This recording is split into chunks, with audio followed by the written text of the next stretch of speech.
যে মোল্লা ভাইয়ের কাছে আছে। মোল্লা ভাই কি অবস্থা বড় ভাই? আরে নাদিম ভাই কি অবস্থা? ভালো ভাই। আজকে কি আনছেন এই ডাইকা ডুইকা কি ব্যস্ত আছেন? ভাই পর্দা দিয়ে আনছি ভাই পদ্মা চিকেন ভাই দেন, পদ্মা করা মুরগি দিয়া ব্যাংকক স্টাইলের চিকেন লই আইছে। ব্যাংকক স্টাইলের চিকেন দেন ভাই দেন। কয় টাকা করে? আপনি কয় টাকা ব্যস্ত আছেন? 100 টাকা। সবই 100 সব 100 জালুমে 100 জালুবেন 100 দেন ভাই। পদ্মা করা মুরগি দিয়া না পর্দা করা আজকে খাবো চিকেন। দুষ্টামি করছি কিন্তু পর্দা করা না। পর্দা এটা করা। লোকা ব্যাংকক স্টাইলের চিকেন ফ্রাই ব্যাংকক ভাই ডাইকা ডুইকা রাখাই পদ্মা, বুঝছেন বড় ভাই? এটা ডাইকা না থাকে ওটা পদ্মায় থাকে না। আপনি কি সাদা প্লেন পোলাও? না না ফ্রাইড রাইস দেখি ফ্রাইড রাইস বলে। হ্যাঁ। আর এটা কি কি কয়? ব্যাংকক স্টাইলের চিকেন ফ্রাই। ব্যাংকক স্টাইলের চিকেন ফ্রাই। যাক, ব্যাংককের লোকজন তো মোটামুটি পদ্মাশীল।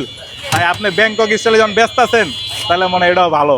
ইনশাআল্লাহ ইনশাআল্লাহ। আর এটা হলো থাই মশলা। লগে কি আবার অন্য কিছু আছে? আবার একটা আছে থাই মশলা। যে থাই সুপ এরকম থাই দেখেন মশলা থাই মশলা 100 মাত্র 100। ভাই পিসের পরিবেশটা দেখা এরপরে দেখেন যে 100 100 100 শামিম টান দে চলতেছে। নতুন আমদানি হয়েছে বুঝছেন, সব 100 100 চলতেছে। যাক ভাই, আপনার খাওয়ানটা দেখে একটু ইউনিক ইউনিক মনে হইলো।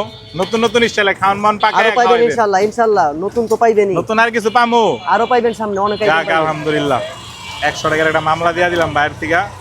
খাইয়া দেখি দুনিয়ার ভিড়ভাড়টা ভাই এলাকায় বেচা কিনেও বেশি তো, দাম কম, কিছুই বলার নাই। পিছে খালি নদী, এটাই বলার। ধন্যবাদ।